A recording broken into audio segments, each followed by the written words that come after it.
And should children have a named person like a teacher or health visitor to look out for their welfare?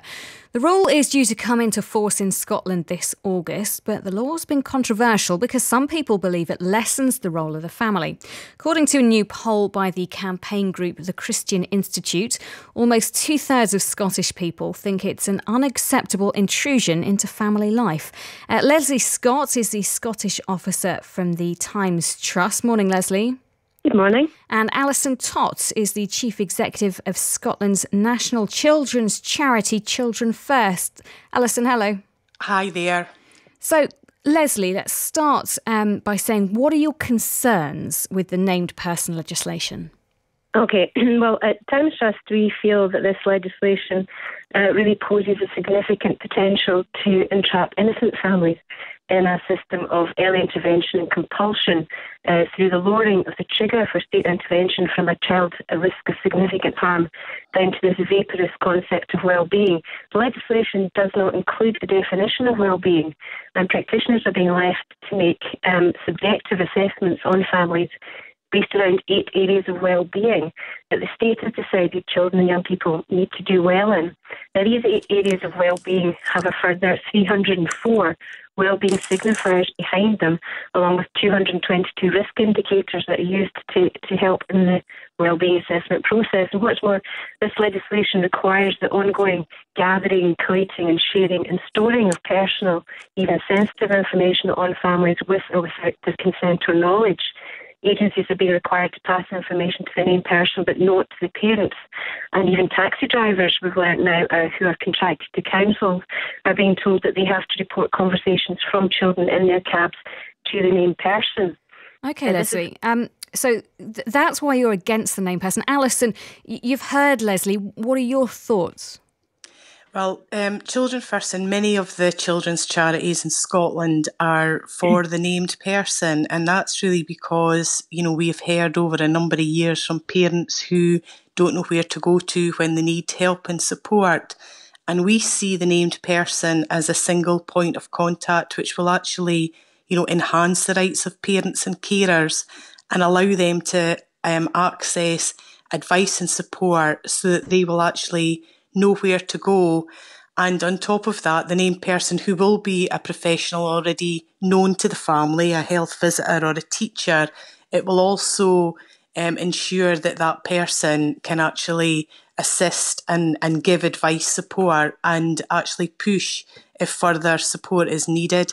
I do take on board Lesley's concerns, because obviously it's very important that we do actually get this right, that this is there for vulnerable children and young people, and it's there for families when they need it.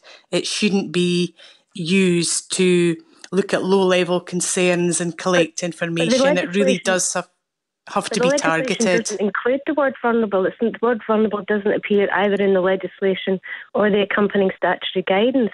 This is about this much lower threshold of well-being, which has no definition and is therefore open to the subjective interpretations of the named persons. Lesley, tell me about the impact it has on, or your perceived impact on a family unit, and how that might undermine the role of a parent.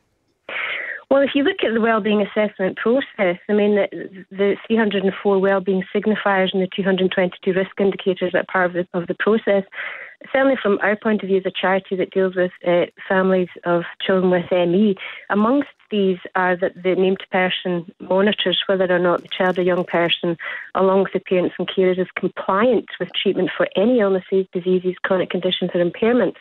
And amongst the risk indicators is that the parents show resistance or limited engagement, or even if they have a different perception of the problem, they are officially seen as a risk to the well-being of their children.